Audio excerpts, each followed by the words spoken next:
Hi guys and welcome to the latest installment of the Reawakening Red Star save.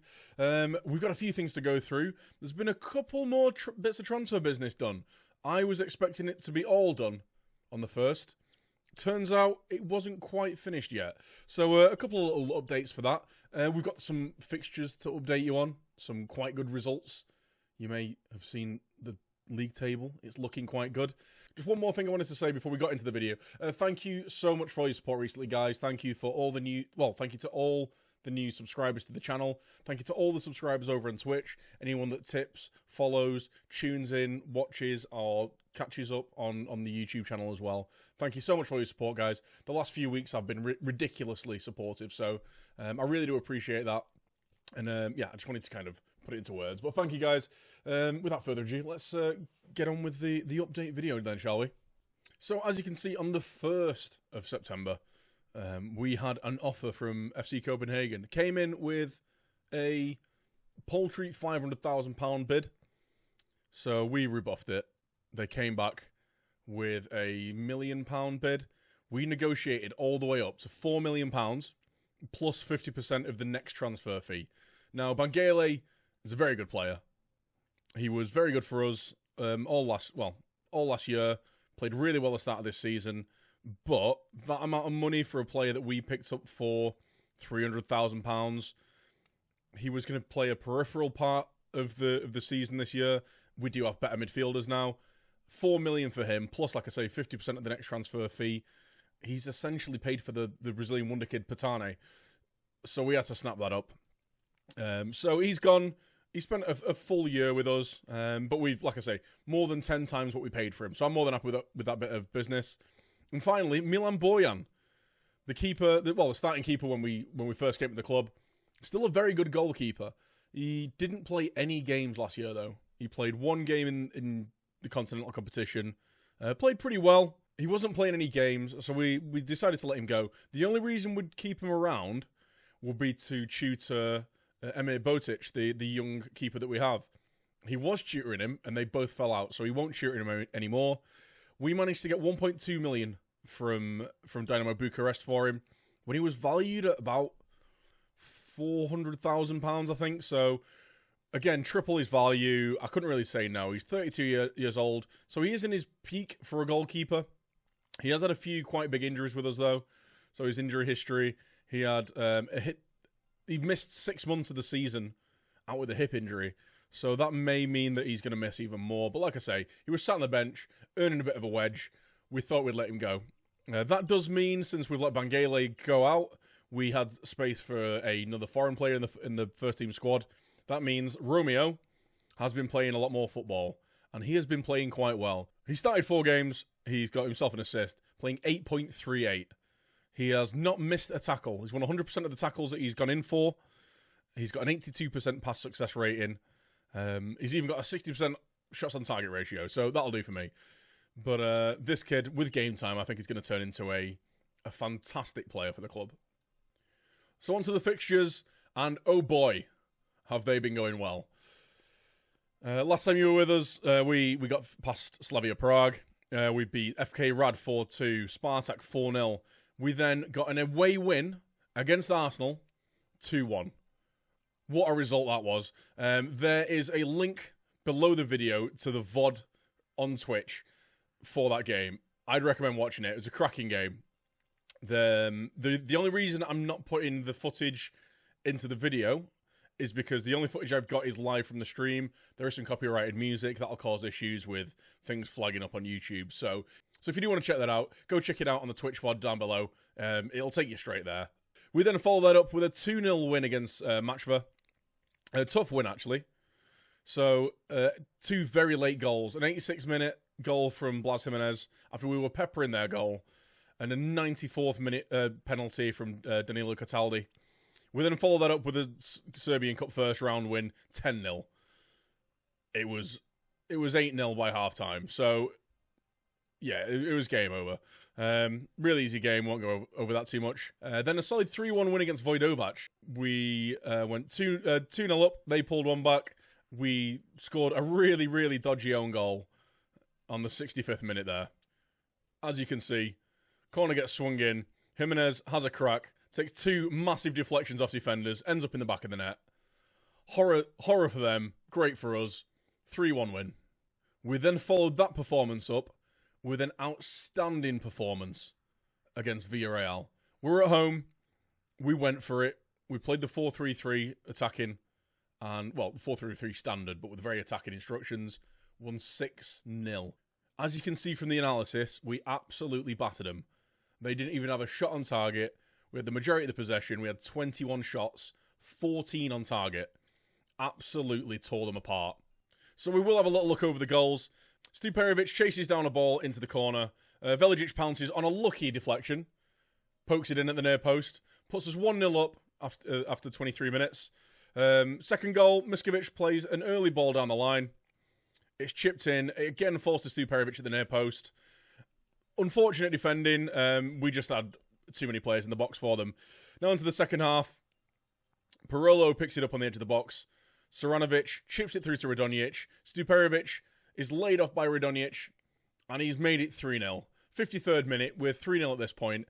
Now, it's late in the game. We've brought on our quick strikers to play the channels. Veljic with an easy dink ball over the top. Patane, 1 touch to control. Second touch, fires it into the top corner. The kid is a born goal scorer. And the final goal, 90th minute. Veljic again runs the channel. Stuperovic is at the near post. Lovely, well-worked goal. Sorry, not the final goal. Final goal coming right now. So at this point, we've got Patane running down. There's an advanced forward in the channel. Cuts it back to Jimenez, who's playing as a defensive forward. So sitting a little bit deeper. Gets behind the defence. And, yeah, makes it a solid 6-0 win. Once again, if you do want to catch up on what happened in that game, the link to the VOD for that entire stream. So this all happened in one stream. The link to the entire stream is just below the channel. Give it a click. Give it a watch. What a game it is. Well worth a watch. And then we followed up the 5-0 thrashing of Villarreal with the 6-0 thrashing of Villarreal with a 5-0 thrashing of Vojvodina at home. 2 goals for Patane, Stuperovic picking up a brace, and Radonjic picking up another goal as well. Again, 3 really late goals. Well, 4 really late goals. Scoring the first 10 minutes. We put the pressure on up until the later stage of the game. We score in the 75th, the 83rd, the 92nd, and the 94th minute for an outstanding performance at home. That leaves us top of the league. We are top. We've played 10, won 9, we drew 1. A game against Partizan that, I know I keep saying it, we really should have won. We've scored 38 goals in 10 games. Conceded 6, plus 32 goal difference, 28 points after 10 games. We're already starting to run away with the league.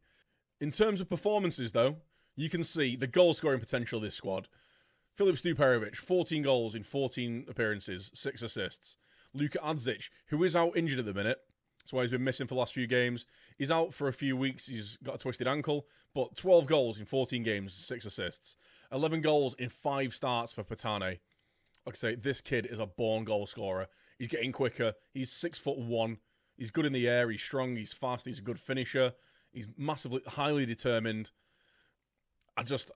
I'm struggling to not play this kid in every game, but I know I don't want to give him too much first-team exposure and either stunt his growth or, even worse, lose him. We've then got Asmir Veljic with 10 goals in 12 starts, 8 goals in 6 starts for Blas Jimenez. Radonjic has picked up 8 in 9 with 8 assists as well. Jeremic, the youngster, who's not really been playing that much, he's not been training that well, so I've made him available for the under-19s again. Hopefully he's going to start getting a bit more game time, a bit more training, and he's going to start improving again. But again, he's got himself 5 goals in 4 starts, and 5 in 11 starts for Saranovic in midfield. Look how good he's becoming. He's still only 18 years old. Advanced playmaker, passing, vision, determination, first touch, dribbling, acceleration, balance, natural fitness. This kid is going to be a world-class player. He's going to be an absolute star. I can only hope that we can keep hold of him for his entire career, or at least until we win the Champions League. As you can see from those couple of wins that we've had in the Champions League, plus that extra little influx, 5 and a bit million cash from the transfers, our finances are looking very healthy indeed. 39 million in the bank. We are operating on, well, it kind of rolls in the players sold, but we're breaking about even when you don't factor in the the players sold. So we're doing pretty well, especially with competition money. We have the ability to have almost £30 million to spend on a player if we need to. At the minute, I'm just leaving it in the wage budget. It looks favourably on me in terms of my wage budget management. But the projection's looking really good. There was a point where this was dipping, and then in a year or two, it started to come back up. We are just looking a lot more financially stable right now. End of the season, 34 million in the bank, 36 end of next season and the season after, with a constantly growing transfer budget. Like I say, we're doing it right. We're watching the books, we're playing good football, and we're bringing through the youth. Big shout outs to some of the youngsters, actually. David Nyarko, Branislav Miskovic, Romeo Bianju, and Nikola Jeremic.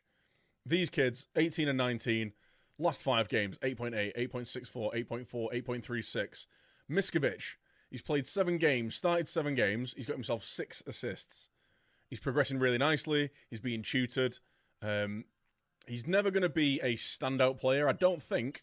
I may be wrong. I don't think he's ever going to be a standout player, but he's keeping himself relevant in my interests. So if he turns into a 3-star player and he's solid enough to be a good backup domestically and in Europe, he's good enough for me to come through the youth system. You've got to love that. David Nyarko, always improving, really good technicals, solid mentals, really good physicals. He's got himself 7 assists in 13 starts over the season. He's playing really well. We've already had a look at Jeremic and Romeo Bianju. Again, you've already had a look at him, but what a player this guy is going to be. So there we have it. Fantastic run of results. We are unbeaten in 21 games. In 21 games, we have scored 93 goals. 21 games, we have scored 93 goals. The attacking output from this team is ridiculous. We're scoring a shit ton of goals. We're not conceding too many. If we can keep putting performances in like we did against Villarreal at home and Arsenal away, we might make it out of this group stage. I dare say win the group stage and get a more favourable draw in the knockout stage of the Champions League. But we're only 2 games in. The next update will be after we've played the Club Bruges games. So we start playing away. Tons of domestic games between them. Play Jagodina, Sudolika, Radnitsky, Borac, Zemun, and Partizan before we play Arsenal again. So there will be an update. Probably we'll roll the Partizan game into the Arsenal and Villarreal update. So we'll see how that goes. But hopefully we can just keep this fantastic form rolling. I wasn't expecting to have 6 points out of the first 2 games. I was hoping a point, 3 tops. I was thinking we might be able to get a point out of Villarreal, maybe beat them at home. Expected to be absolutely thrashed by Arsenal away. But we've not been. So the way I'm looking at it, we're 5 points better off than we thought. If we can get a win at home and a draw away against Club Bruges, we put ourselves in a really commanding position to get out of the group stage. So thank you once again, guys, for dropping in and checking out the latest update. As always, if you would like to see this live, I am live on Twitch TV most nights. We stream this save of Football Manager 3 or 4 nights a week. Keep an eye on Twitter. Keep an eye on the Discord. The links are down below for when I am going live. As always, if you've enjoyed the video, give it a thumbs up. If you've not, give it a thumbs down. Don't forget to like, share, and subscribe. Become a part of the community. We've got a fantastic community on Twitch and on Discord. As always, don't forget to become a part of the WeStream FM community as well. There are links to all of the pages, both Discords, the Twitter, the Twitch, and everything else below the channel. Final thing, don't forget to get involved in the monthly giveaway. It is a Gleam style giveaway, so you can enter daily, you can retweet, you can tweet out, you can subscribe on Twitch for extra entries, you can subscribe on YouTube for extra entries, you can follow on Twitter, you can do all the usual stuff. Follow the link down below to find out how to enter into that. You have the chance of winning either a $50 Steam gift card, one of the Humble Bundle monthly packages of games, or a month free subscription to the Twitch channel, giving you full benefits of all the emotes, ad-free viewing, no slow mode, no subscriber only mode, and the ability to post links in chat. So make sure you get involved in that, guys. But for now, that's me out. Catch you next time. Take it easy, guys. Bye-bye.